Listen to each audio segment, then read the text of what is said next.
పళ్ళా శ్రీనివాసరావు గారు తన ట్విట్టర్లో, తెలుగుదేశం పార్టీ అఫీషియల్ ట్విట్టర్లో జగన్మోహన్ రెడ్డి, భూమన కరుణాకర్ రెడ్డి మీ కౌంట్ డౌన్ ప్రారంభం రేపు ఉదయం 10 గంటలకు తిరుమల గోశాలకు రండి తేల్చుకుందామని ఆయన చెప్పటం జరిగింది. దానికి సమాధానంగా నేను పళ్ళా శ్రీనివాసరావు గారు, మీరు పంపినటువంటి సందేశం నాకు అందింది, నేను ఖచ్చితంగా వస్తున్నా, మీ ఛాలెంజ్ని స్వీకరిస్తున్నా. కాకపోతే మీరు తిరుమల గోశాలకు రమ్మన్నారు, తిరుమల గోశాలకు వచ్చి చేసేది ఏమీ లేదు, ఏ గోశాలకు రావాలనో కూడా తెలియనటువంటి అజ్ఞానంలో ఒక రాష్ట్ర పార్టీ అధ్యక్షుడు, అది కూడా ప్రభుత్వంలో ఉన్నటువంటి వ్యక్తి ఈ రకంగా ట్విట్టర్లో పెట్టడం అన్నది భావ్యం కాదు. అలాగే గోశాలకు వస్తే ఇప్పుడు బ్రతికున్న గోవులు కనపడతాయి, చనిపోయిన గోవులు కనపడవు. చనిపోయిన గోవులు సంఖ్య తెలియాలి అంటే పాతి పెట్టబడ్డటువంటి ఆ స్థలాలలో తవ్వి తీయాలా, కనుక నేను వస్తున్నా అని నేను చెప్పా. ఈ రోజున రాత్రి అర్ధరాత్రి నుంచే మాకు సంబంధించినటువంటి నాయకులను, మా మేయర్ దగ్గర నుంచి కార్పొరేటర్లని, ముఖ్యమైనటువంటి నాయకులను, కార్యకర్తల్ని అందరినీ కూడా హౌస్ అరెస్ట్ చేసినారు. ఛాలెంజ్ విసిరినటువంటి ప్రభుత్వం చేసిన నిర్వాకం ఇది. రాత్రి నుంచే నా ఇంటిని పూర్తిగా పోలీసు వాళ్ళు తమ అధీనంలోకి తీసుకున్నారు. దాదాపు 50 మంది పోలీసులకు పైగా, అందులో 3 సిఐ స్థాయి అధికారులు, చంద్రగిరి డిఎస్పీ గారు కూడా నాకు తెలిసి ఉదయం నుంచి వాళ్ళు నా దగ్గరే ఉన్నారు. మీరు ఎక్కడికి బయటికి వెళ్ళటానికి లేదు సార్ అని. నేను ఆ ఛాలెంజ్ని స్వీకరించి నిజ నిరూపణకు నేను బయలుదేరితే నన్ను బయటికి పంపించలేదు. సరిగ్గా వాళ్ళు అవతల పార్టీకి సంబంధించినటువంటి వాళ్ళు, ప్రభుత్వ ప్రతినిధులు ఎవరో వచ్చినారు అని తెలిసి నేను ఇంటి నుంచి బయలుదేరా. నా పెద్దలైనటువంటి పూర్వ మాజీ ఉప ముఖ్యమంత్రి నారాయణ స్వామి గారు, అలాగే పూర్వ మంత్రి శ్రీమతి రోజా గారు, నా తమ్ముడైన పార్లమెంటు సభ్యులు గురుమూర్తి గారు, అలాగే మా పార్టీకి సంబంధించిన నాయకులు, మేమందరము కూడా బయలుదేరితే మమ్మల్ని అస్సలు బయటికి రానివ్వలేదు. బయటికి రానివ్వకపోగా మమ్మల్ని అందరినీ కూడా పోలీసులు పెద్ద ఎత్తున తోసివేయటం జరిగింది. దీని మీద మేము నిరసనగా రోడ్డులో బైఠాయించటం జరిగింది.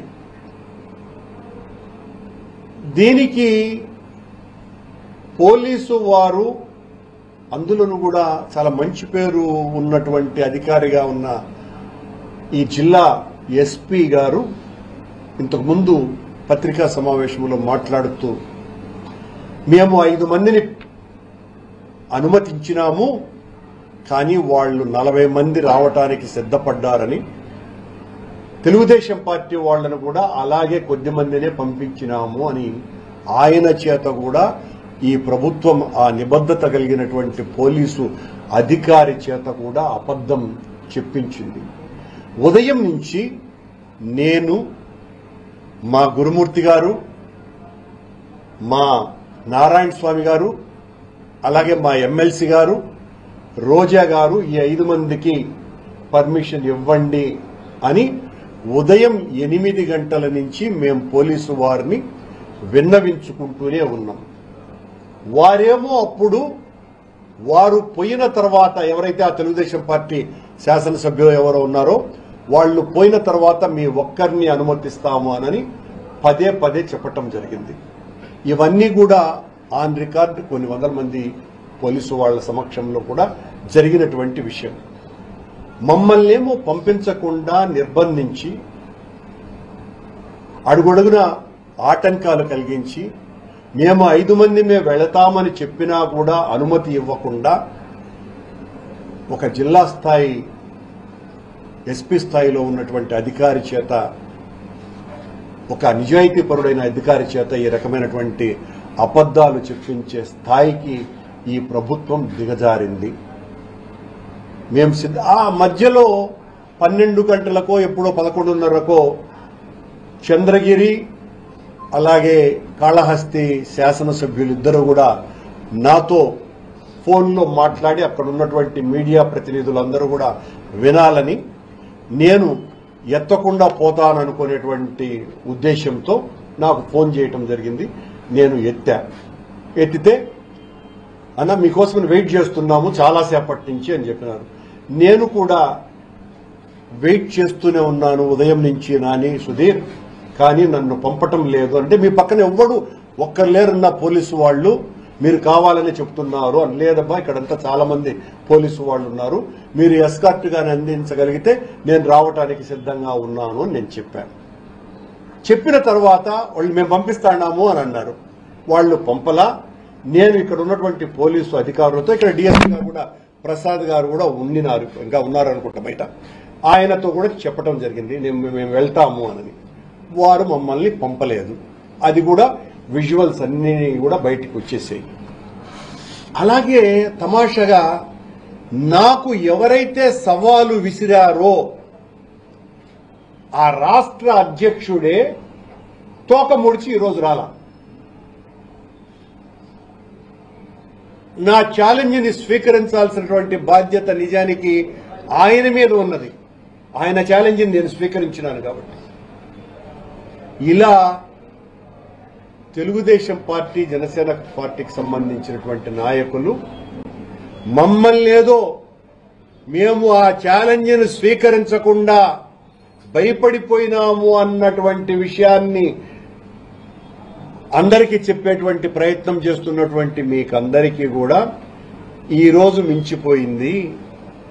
రేపైనా ఎల్లుండైనా మరెప్పుడైనా మీరు ఎప్పుడు చెప్పినా మీ పోలీసు వాళ్లతో నన్ను, మా నాయకులు కనీసం 5 మందిని మాత్రమే మిమ్మల్ని అనుమతిస్తే మేము ఇప్పటికీ కూడా సిద్ధంగా ఉన్నాము. ఎక్కడా కూడా ఆ విషయంలో వెనక్కి తగ్గేటువంటి పరిస్థితి రానే రాదు, లేనే లేదు. మీ ఎగ్జిక్యూటివ్ ఆఫీసర్ 43 ఆవులు చనిపోయాయి 3 నెలల్లో అని ప్రకటించినాడు. మీ చైర్మన్ 22 ఆవులు చనిపోయాయి అని చెప్పటమే కాకుండా, ఏం మనుషులు చచ్చిపోరా, ముస్లిం 35 కాబట్టి చచ్చిపోయినాయి, నువ్వు ఒక దుర్మార్గుడివిరా, నీచుడివిరా అని నన్ను ఇష్టం వచ్చినట్టుగా తిట్టాడు. మనిషి జన్మ ఎత్తటమే పొరపాటురాని ఇలాంటి వాడు అని. సరే, స్థానిక శాసనసభ సభ్యుడు కూడా 40 గోవులు చచ్చిపోయినాయని ఆయన కూడా చెప్పినారు. నేను ఏ మాట అయితే చెప్పానో ఆ మాటకు ఇప్పటికీ కూడా కట్టుబడి ఉన్నాను. మీరు ఆ కళేబారాలని వెలికి తీయటానికి సాధువులతో గాని, మతానికి మన రిలీజియన్ కు సంబంధించిన పెద్దలు ఎవరితోనైనా కూడా తీయించడానికి మీరు సిద్ధపడితే మనమందరము కూడా సమాజానికి ఒక సందేశం ఇచ్చిన వాళ్ళం అవుతాము. మీ పాలనలో వారు ఎగ్జిక్యూటివ్ ఆఫీసర్ గత ఏప్రిల్ నెల నుంచి మార్చి వరకు 191 ఆవులు చనిపోయినాయని గోశాల ఫామ్ మేనేజర్ చేత చెప్పించినారు. ఇంతకంటే ఎక్కువ చనిపోయినాయన్నది ఇప్పటికీ కూడా మా వాదన. మీరు అఫీషియల్ గా రిలీజ్ చేసింది 191. ఇందులో మా పాలనలో 2 నెలలు ఉన్నాయి. మీరు నిరంతరం, అంటే నేను ఈ సమస్య లేవనెత్తిన తరువాత మీరు ప్రక్షాళన చేస్తామని ప్రారంభాన్ని ఘోషించిన అధికారం చేపట్టినటువంటి మీరు ఈ మార్చి, ఏప్రిల్, మే కూడా ఆ రోజున ఎన్నికల కోడ్ ఉంది, మాకు సంబంధమే లేదు మా పాలనకు సంబంధించి, అది ఇచ్చారు. ప్రక్షాళన మీరు అడుగుపెట్టినప్పటి నుంచి ఉంది కదా, మరి ఈ 10 నెలలు ప్రక్షాళన ఎందుకు జరగలా? మరి ఈ 170 ఆవులు ఎందుకు చనిపోయినాయి? మీ ప్రకారమే అనుకుందాం.